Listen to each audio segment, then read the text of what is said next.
nama guddaa tokko du'aan of jalaa dhabneerraam nama barasaa guddina afaan Oromoo ogbarruu Oromoof jiraatedhaam.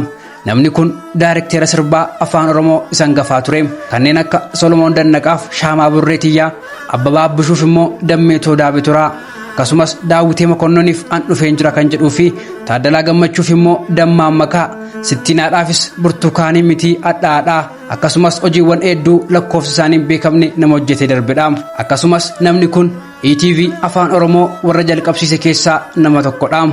Daayirektera qophichaa ta'uunis yeroo dheeraadhaaf tajaajileeraam. Qophiin dhangaa uummata Oromoo biratti jaallatamummaaf dhamaddaa akka qabaatu warra godhan keessaa isa tokko tureem. Diraamaawwan raadiyoo gaggabaaboof dhedheeroo baay'eesaas barreessuuf dhiyeessuudhaan uummata isaa biratti jaallatamummaa guddaa nama argatedhaam. Deemsa xiiqii fi ijibbaataa afaaniif aartii Oromoo guddisuuf taasifame keessatti warra aarsaa olaanaa kaffalan gidduudhaa isa tokko tureem. Namni kun gaazexeessaa Warquu Gaaddisaatiim. Fooniin nurraa adda baatanis seenaan keessan bara baraan jiraataa. Akkasumas seenaa guddina afaan Oromoof ogbarruu Oromoo keessattis ashaaraa keessanii waan deemtaniif galatoomaa. Boolla keessan dhaadina guutuu.